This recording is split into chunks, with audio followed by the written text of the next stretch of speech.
Choosing to not offer your partner what they need to be happy is simultaneously you choosing not to be happy yourself. Now, I know most people are like, what do you mean?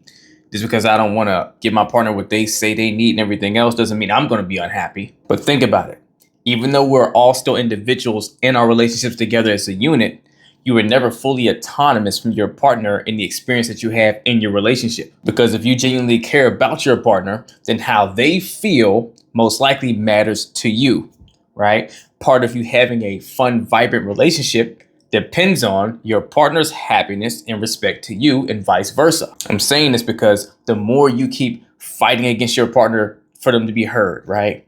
They keep crying out for help, for wanting the attention or the support or whatever they feel they're not getting from you. And maybe they're having a poor way of delivering it and trying to get what they need from you with the way they communicate it.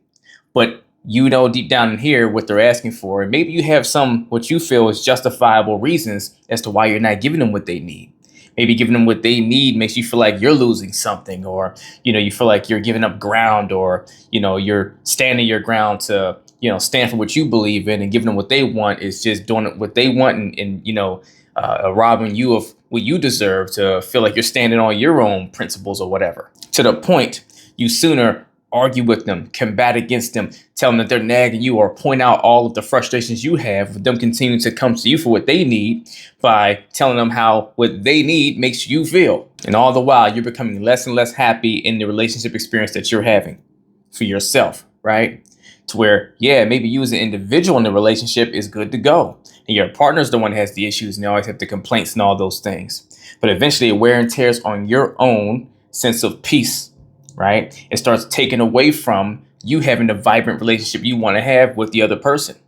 Because I'm going to guess that you want to be with this person so you guys can share a life together happily. And on some level, that's impossible if your partner isn't happy the way you are or the way you want to be. And I'm pointing this out because people so often get caught up in that trap, right? Where the one person voices some concern or some issue and the other person defends themselves, right? Like, oh, what? I'm not doing this. I'm not doing that. No, that's not true. Whatever. And you spend more time fighting each other to either, stand up and prove that you're not a bad person, or trying to be heard, or both of you doing the same thing for the same reason. Either way, you get caught in a cycle of battle instead of understanding. And you stop realizing the more you keep trying to defend and fight against your partner, instead of stopping to ask yourself, okay, maybe whatever they need from me, the cry for help that they have, isn't something that I'm willing to give or don't believe is justifiable to offer them the way they're asking for it, right?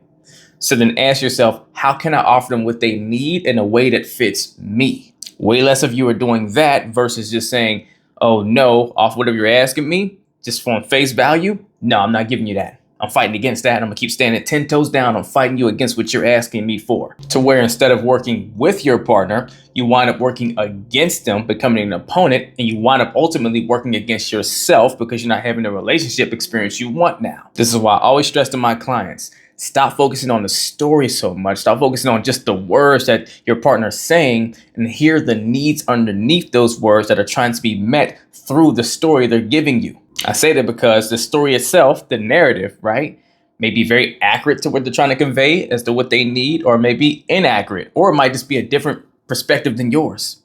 And so if you keep focusing on the narrative so much, and if it does differ from your perspective and you don't agree with it, you're more inclined to try to fight against them in respect to that narrative that you don't agree with, that they see things as, instead of focusing on the needs underneath the narrative that narrative is trying to champion for, from them bringing it to you. Because the more you can focus on what are the needs, what is the concern, what's the issue that my partner's trying to get dealt with internally that they're feeling as a result of this narrative they believe in, that I need to look at and speak to, that'll help me actually help them so I can get the result I want, so we can get the results we want. Because from that headspace, you can now look at the situation and say, all right, maybe what they're saying to me with this narrative isn't something I agree with. I don't think that's 100% accurate. But what I'm gathering out of it is they don't feel safe or reassured.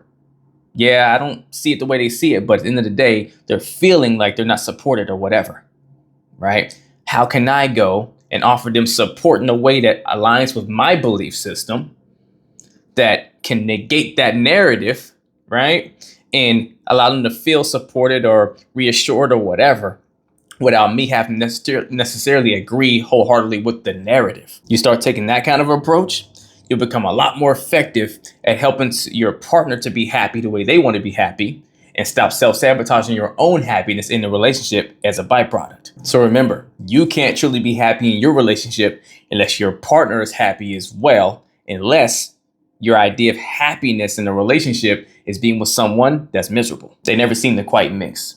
So if you are struggling to help your partner meet their needs and they keep complaining at you about things you don't know what to do, email me or DM me coaching and we will get to work if you're ready to put the work in. Let's get it.